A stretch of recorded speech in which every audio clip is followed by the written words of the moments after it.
Good morning, আশা করি সবাই ভালো আছো, সুস্থ আছো। আমি প্রিয়াঙ্কা চলে এসেছি আবার একটা নতুন দিনের ব্লগ নিয়ে। আজকে আবার একটা ছুটির দিন। ঘুম থেকে উঠে পড়ে সবাই ফ্রেশ হয়ে করে নিয়েছি আমাদের নিজেদের ব্রেকফাস্টে আজকে খেয়েছি স্মুদি, আর এখন চলে এসেছি লাঞ্চ রেডি করতে। তো আজকের লাঞ্চটা আমিই বানাচ্ছি। আজকে একটা নতুন রেসিপি ট্রাই করছি। এটা হলো পাঞ্জাবি তাড়িওয়ালা চিকেন। তো প্রথমে তেলটা গরম করলাম, তারপরে গরম মশলা, শুকনো লঙ্কা আর গোটা গোলমরিচ ফোড়নে দিয়ে দিলাম। ভালো করে নাড়াচাড়া করে দিয়ে দিলাম পেঁয়াজ কুচি। এবারে পেঁয়াজ কুচিটাকে দিয়ে ভালো করে একটু ভেজে নেব। ব্যাস, এইটা করার পরে যখন একটু ভাজা ভাজা হয়ে যাবে, একটুখানি আমি এটাকে ঠান্ডা হতে দিয়ে দেবো, কেননা এই জিনিসটা পুরো পেস্ট হবে। তো যতক্ষণে ওটা ঠান্ডা হচ্ছে, ততক্ষণে আমি ওই তেলেই চিকেনটাকে ভাজতে বসিয়ে দিয়েছি। এই যে এখানে ঠান্ডা হয়ে যাওয়ার পরে আমি পেঁয়াজটা নিয়ে নিয়েছি, আর গরম মশলাগুলোও নিয়ে নিয়েছি, তার সাথে আদা রসুন বাটা, আর দিয়ে দিলাম দই, আর দিয়ে দেবো তার সাথে ধনেপাতা আর একটুখানি কাঁচা লঙ্কা। ব্যাস, এবারে এইগুলোকে ভালো করে একসাথে আমি পেস্ট করে নেব। এটাই হবে পাঞ্জাবি তাড়িওয়ালা চিকেনের মশলা। এ দেখো, চিকেনটাও ততক্ষণে ভাজা ভাজা হয়ে গেছে, আর এখানে আমি নুন, হলুদ আর একটু লঙ্কা গুঁড়ো, ব্যাস এটা দিয়ে ভালো করে মাংসটাকে একটু মশলার সাথে মিশিয়ে। আমারও এটা ফার্স্ট ট্রাই, তো যদি ভালো হয় তোমাদেরকে অবশ্যই ট্রাই করতে বলবো। তো এইখানে আমি যখন দেখলাম যে মশলাটা ভালো করে কষানো হয়ে গেছে, তখন ওই যে পেস্টটা বানিয়ে রেখেছিলাম, গোটা গরম মশলা, পেঁয়াজ, আদা রসুন, দই আর ধনেপাতা আর কাঁচা লঙ্কার ওই পেস্টটাকে আমি এবারে দিয়ে দেবো। এটাতে যদি টমেটো দেওয়া হয় তাহলেও খুব ভালো হয়। আমি যেহেতু টমেটো ইউজ করছি না, তাই জন্য দিলাম না। কিন্তু কেউ যদি টমেটো দিতে চাও অবশ্যই দিতে পারো। ওই পেস্টটার সময় টমেটোটা দিয়ে দেবে। পেস্টটাকে আমি এখন মাংসর সাথে ভালো করে মিশিয়ে নিচ্ছি। এবারে এটাকে ভালো করে কষতে দেবো। আর কিন্তু এটাতে কোনো রকমের কোনো মশলা অ্যাড হবে না। যা পেস্ট দিয়েছি আর প্রথমে যা গুঁড়ো মশলা দিয়েছিলাম, এটাতেই পুরো মাংসটা রান্না হবে। তা সেই জন্য আমি ভালো করে মাংসটাকে মশলার সাথে কষাচ্ছি। মোটামুটি 15 থেকে 20 মিনিট মতো আমি কষিয়েছি। কষানোর পরে কিছুটা এরকম হয়ে গেছে, আর এইবারে মাংসগুলোও পুরোপুরি সিদ্ধ হয়ে গেছে। ব্যাস, লাস্টে আমি একটুখানি ছড়িয়ে দেবো কাসুরি মেথি, আর তার সাথে কয়েকটা কাঁচা লঙ্কা টুকরো করে দিয়ে দেবো। একটু ভেঙে ভেঙে দিয়ে দেবো, যাতে কাঁচা লঙ্কার একটা ভালো ফ্লেভার আসে। তাহলেই হয়ে গেল পাঞ্জাবি তাড়িওয়ালা চিকেন। এটা কিন্তু খেতে অসম্ভব ভালো হয়েছিল, তোমরাও ট্রাই করতে পারো, খুবই কম টাইম লাগলো। আর এইখানে আমি ভাবলাম, যখন পাঞ্জাবি তাড়িওয়ালা চিকেন, একটা চিকেনের নতুন রেসিপি ট্রাই করেছি, তাহলে একটু অন্যরকম রাইসও বানাই। তো এখানে আমি লেমন রাইস আজকে করছি। লেমন রাইসটা আমি মাঝে মধ্যেই করি, এটা আমাদের খেতে খুব ভালো লাগে। প্রথমে দিয়ে দিলাম ঘি, তারপরে একটু কালো সর্ষে, শুকনো লঙ্কা, তার সাথে দিয়ে দিলাম মেথি, আর তারপরে দিয়ে দেবো এখানে কারি পাতা, যেটা হচ্ছে one of the main ingredient. আর তারপরে দিয়ে দিলাম একটু ছোলার ডাল, আর তার সাথে দিয়ে দেবো বিউলির ডাল। ব্যাস, এবারে এটাকে একটু ভালো করে নাড়াচাড়া করে নিলাম। এটা কিন্তু একটা সাউথ ইন্ডিয়ান রেসিপি লেমন রাইসটা, বাট আমাদের খুব ভাল লাগে এটা খেতে। আর এখন বাড়িতে বানালে ও আর আমি দুজনেই এটা বেশ ভালো করেই খাই। এখন এগুলো একটু বেশ ভাজা ভাজা হয়ে যাবে, তখন আমি এটাতে অ্যাড করব আরেকটা জিনিস, সেটা হচ্ছে বাদাম। বাদামটা দিলে টেস্টটা আরও বেশি এনহ্যান্স করে।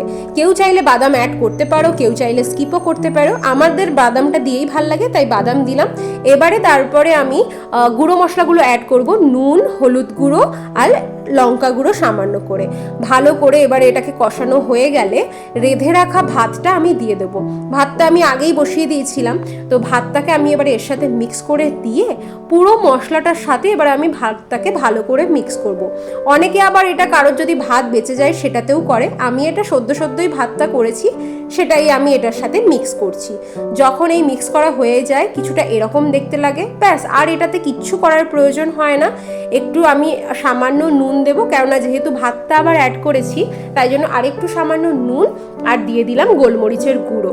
ভালো করে মিক্স করে নিলাম, আর লাস্টে এখানে আমি ছড়িয়ে দিলাম লেবুর রস, আর তারপরে দিয়ে দিলাম ধনেপাতা কুচি করে। গ্যাসটা অফ করে দিয়ে এবারে ভালো করে মিক্স করে নেব। লেবুর রসটা দেওয়ার পরে মোটামুটি 1 মিনিট আমি গ্যাসটাকে অন রেখেছিলাম, তারপরেই বন্ধ করে দিয়েছি। এবারে আমি এটাকে ভালো করে মিক্স করে নিচ্ছি।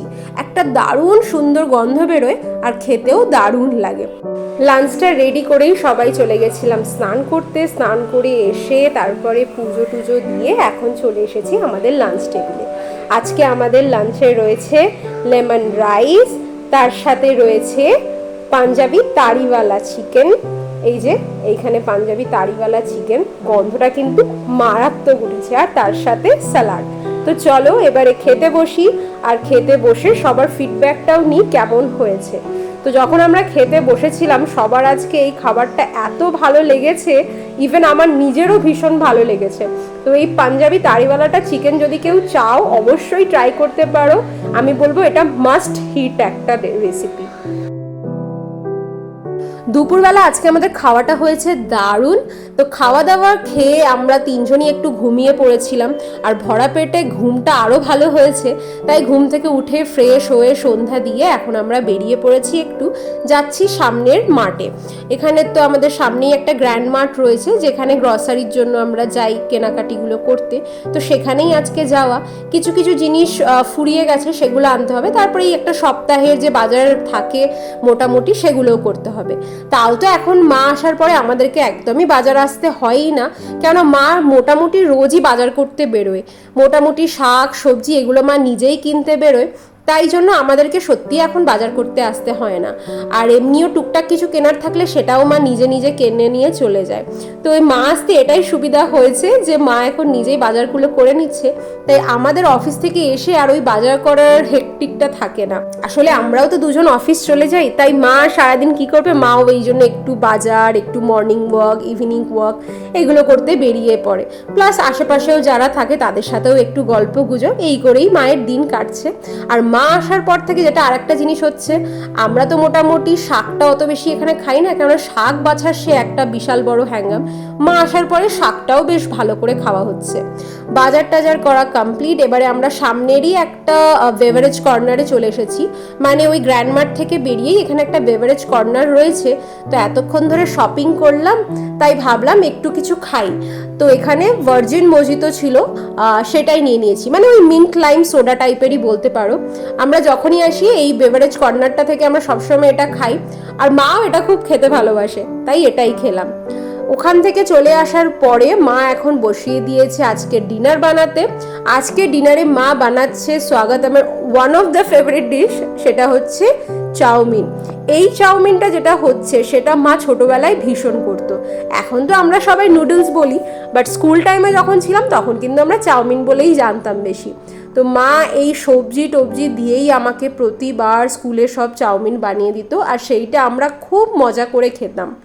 মা মোটামুটি সব রকমেরই সবজি, পেঁয়াজ, আলু, তারপরে ডিম সব কিছু দিয়েই করে। আবার যখন চিকেন চাউমিন করে তখন আবার চিকেন দিয়েও করে। তো এটা এখন স্বাগতমেরও খুব ফেভারিট। এই চাউমিনটা পুরো একটু হাক্কা নুডলস টাইপের হয়। তো আজকে এটাই আমাদের ডিনার। রাত্রে হচ্ছে ছোটবেলাকার মতো স্কুল টাইমের মতো চাউমিন, উপরে মা আবার একটু ধনেপাতা ছড়িয়ে দিয়েছে, যেটাতে গন্ধটা আরো ভরে উঠেছে। আজ সারাটা দিন খাওয়া দাওয়া করে অপূর্ব সুন্দর কাটলো। তো চলো ভিডিওটাও এতটাই থাক। যদি ভিডিও ভালো লাগে একটা লাইক করে দিও, কমেন্টে অবশ্যই জানিও ভিডিও কেমন লাগলো। সবাই ভালো থেকো, সুস্থ থেকো, আর আমার চ্যানেল নতুন হয়ে থাকলে প্লিজ একটা সাবস্ক্রাইব করে দিও। দেখা হবে খুব শিগগিরই। Thank you so much.